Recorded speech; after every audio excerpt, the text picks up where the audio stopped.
பெண்களுக்கான இடஒதுக்கீடை வழங்குகிற இந்த அடிப்படை ஏற்கனவே நிறைவேற்றப்பட்ட அடிப்படை உரிமையை இடஒதுக்கீட்டை இன்றைக்கு இருக்கிற எண்ணிக்கையின் அடிப்படையில் உடனடியாக நிறைவேற்ற வேண்டும் என்று மார்க்சிஸ்ட் கம்யூனிஸ்ட் கட்சியின் சார்பிலே நான் கேட்டுக்கொள்கின்றேன்.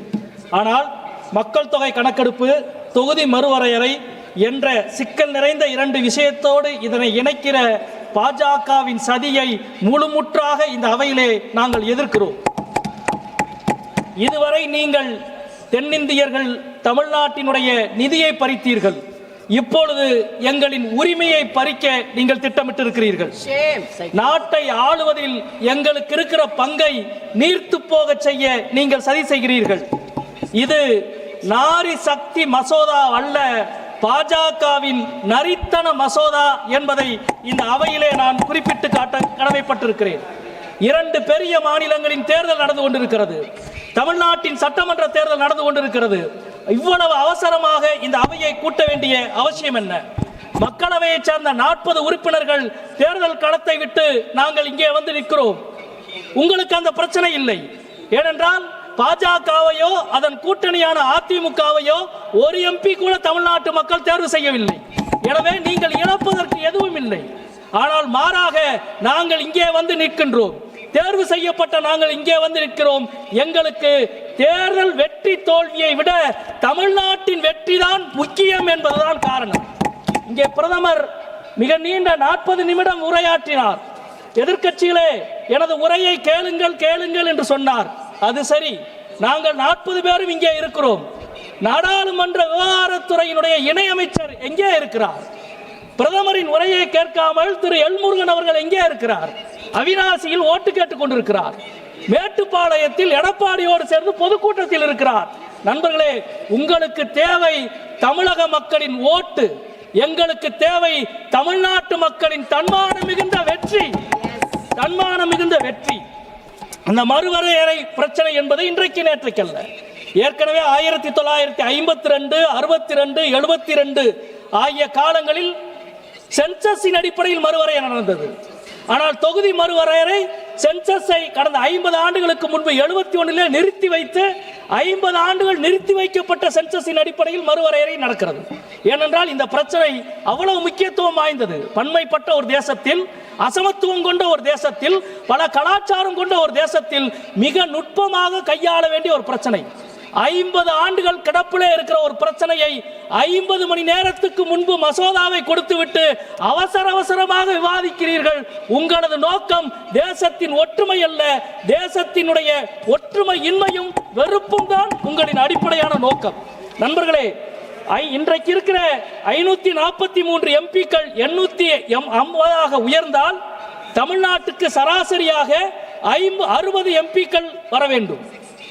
ஆனால் மறுவரையறை கமிஷன் இந்த மசோதா எந்த சென்சஸை அடிப்படையாக கொள்ளப் போகிறது என்பதை பற்றி பேசவில்லை. அமித்ஷா அவர்கள், உள்துறை அமைச்சர் அவர்கள் ஒரு துண்டுச்சீட்டை வைத்து நிறைய கணக்கு சொன்னார். அது சரி, அதை டைப் படிக்க உங்களுக்கு நேரம் இல்லையா?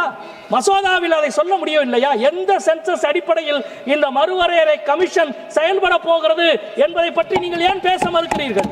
மிக எளிமையான உண்மை, 2011ஆம் ஆண்டு சென்சஸ் என்றால் தமிழ்நாட்டுக்கு 60 வராது, 51 தான். 2026 என்றால் 60 வராது, 47 தான். நண்பர்களே, தெரிந்து கொள்ளுங்கள், இப்பொழுது இருக்கிற இந்த அவையில் தமிழ்நாட்டின் பங்கு 7.18%. ஆனால் இனி வரப்போவது 5.7% மட்டும்தான். நீங்கள் எங்கள் எண்ணிக்கையை குறைக்க என்னவெல்லாமோ சதி செய்கிறீர்கள். மாண்புமிகு அமித்ஷா அவர்கள் நிறைய புள்ளிவரத்தை சொன்னார். நாங்கள் கேட்பது ஒரே ஒரு கேள்விதான். 1971ஆம் ஆண்டு தமிழ்நாடும் பீகாரும் ஒரே மக்கள் தொகை கொண்ட மாநிலம். தமிழ்நாடு 4.1 கோடி, பீகார் 4.2 கோடி. எனவே தான் தமிழ்நாட்டுக்கு 39 எம்பிக்கள், பீகாருக்கு 40 எம்பிக்கள். இன்றைக்கு என்ன நிலைமை? தமிழ்நாட்டின் மக்கள் தொகை 7.6 கோடி, பீகாரின் மக்கள் தொகை 12.3 கோடி, ஏறக்குறைய 2 மடங்கு. நீங்க எந்த சென்சஸை, எந்த மக்கள் தொகையை கணக்கெடுப்பை வைத்து எண்ணிக்கையை தீர்மானிக்க போகிறீர்கள் என்பதுதான் மிக முக்கியமான கேள்வி. இன்றைக்கு மக்கள் தொகையை கட்டுப்படுத்தி இருப்பதால் வந்திருக்கிற பிரச்சனையை நீங்கள் எங்களுக்கு, அந்த வெற்றிக்கு நீங்கள் எங்களுக்கு என்ன பரிசை கொடுத்துக் கொண்டிருக்கிறீர்கள்? உலகம் முழுக்க மக்கள் தொகையை கட்டுப்படுத்துவது என்பது அரசாங்கத்தின் ஒரு விதியால் நடப்பதல்ல. நீங்கள் போட்ட உத்தரவால் நடப்பதல்ல. மக்கள் தொகை கட்டுப்பாடு என்பது ஒரு சமூகத்தின் விழிப்புணர்வு, கல்வி, சுகாதாரம் அனைத்தோடும் இணைந்தது. குறிப்பாக சொல்ல போனால் தமிழ்நாட்டில் பெண் கல்வி உயர்ந்ததால் தான் மக்கள் தொகை கட்டுப்பாடு என்பது சிறப்பாக நிறைவேற்றியது. TFR என்று சொல்லப்படுகிற டோட்டல் ஃபெர்டிலிட்டி ரேட் என்பது தமிழ்நாட்டில் 2.10% தான். இந்தியாவின் சராசரி சதவீதத்தை விட இது குறைவு. அதனால் தான் இந்தியாவில் 7% மட்டுமே இருக்கிற தமிழ்நாட்டு மக்கள் இந்திய பெண் தொழில் முனைவோர்களில் 44% இருக்கிறார்கள்.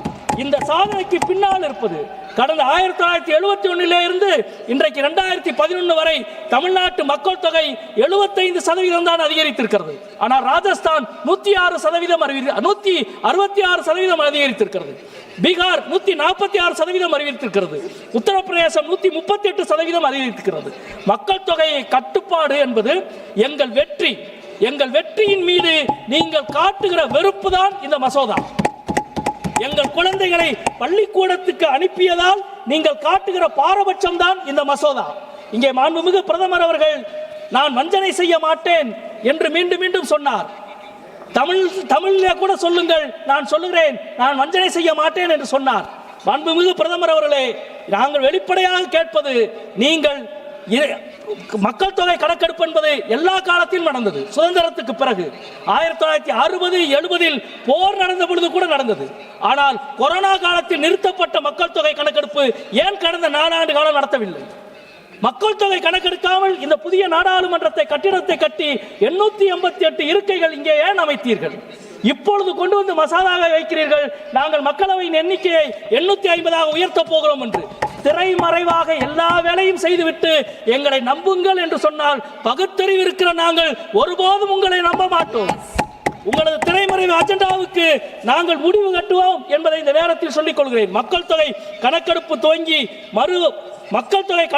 துவங்கிய காலத்தில் தொகுதி மறுவரையை அரசியலமைப்பினுடைய சுதந்திரத்திலிருந்து அகற்றி எளிய சட்ட திருத்தத்தின் மூலம் இங்கே நீங்கள் தாக்கல் செய்கிறீர்கள். நண்பர்களே, நான் 2 ஆவணத்தை இந்த அவையிலே சமர்ப்பிக்க வேண்டும் என்று நினைக்கிறேன். கடந்த 5 ஆண்டுகளுக்கு முன்பு சென்னை உயர்நீதிமன்றம் மரியாதைக்குரிய நீதியரசர்கள் கிருபாகரன், புகழேந்தி ஒரு மிக முக்கியமான தீர்ப்பை வழங்கியிருக்கிறார்கள். அந்த தீர்ப்பை இந்த அவையிலே நான் வழங்குகிறேன். 1962 ஆண்டு தமிழ்நாட்டுக்கு 41 எம்பிக்கள், ஆனால் 67 39 எம்பிக்களாக குறைந்தார்கள். மக்கள் தொகை கணக்கெடுப்பு படி கடந்த 15 தேர்தலில் 30 எம்பிக்களை நாங்கள் இழந்திருக்கிறோம். எனவே 62 ஆண்டு கணக்கெடுப்பு படிதான் மறுவரையறையில் தமிழ்நாட்டு எம்பிக்கள் நிச்சயிக்கப்பட வேண்டும் என்று நீதியரசர்கள் இந்த தீர்ப்பை வழங்கியிருக்கிறார்கள். அதை இந்த அவையிலே நான் சமர்ப்பிக்கிறேன். இரண்டாவது மிக முக்கியமானது, கடந்த ஆண்டு தமிழ்நாடு அரசு நிச்சயித்திருக்கிற மத்திய மாநில உறவுகள் பற்றிய உயர்மட்ட குழுவினுடைய அறிக்கை. 1 மாதத்துக்கு முன்பு இந்த குழு வந்திருக்கிறது. இந்த அறிக்கை மிக முக்கியமாக சொல்லுகிற உண்மை என்னவென்றால், கடந்த தொகுதி மறுவரை விஷயத்தில் இந்திய அரசு அடுத்த 100 ஆண்டுகளுக்கு எந்த மாற்றமும் செய்யக்கூடாது. 2226 தான் மாற்றம் செய்ய வேண்டும். ஏனென்றால் வெறுமன காலக்கணக்கல்ல, அறிவியல் பூர்வமான ஆய்வை இவர்கள் நடத்தி சொல்லியிருக்கிறார்கள். 100 ஆண்டுகளில் ஐநா கணக்கெடுப்பு படி மக்கள் தொகை விகிதத்தில் 2066 இந்தியாவுடைய மக்கள் தொகை உச்சத்தில் அடையும். எனவே 100 ஆண்டுகள் அதை செய்ய வேண்டும் என்று. நண்பர்களே, இறுதியாக பெண்களை பணயம் வைத்து அரசியல் செய்வது வலதுசாரிகளுக்கு காலம்பூராவும் இருக்கிற பழக்கம். இப்பொழுதும் பெண் ஒதுக்கீட்டு இடஒதுக்கீட்டு மசோதாவின் அடிப்படையில் தான் நீங்கள் இதை கொண்டு வருகிறீர்கள். நிச்சயமாக திரௌபதியை பணயம் வைத்து கபட நாடகம் ஆடியதை போல நீங்கள் எங்களை கபட நாடகம் ஆட்ட நினைக்கிறீர்கள். நாங்கள் திரௌபதியின்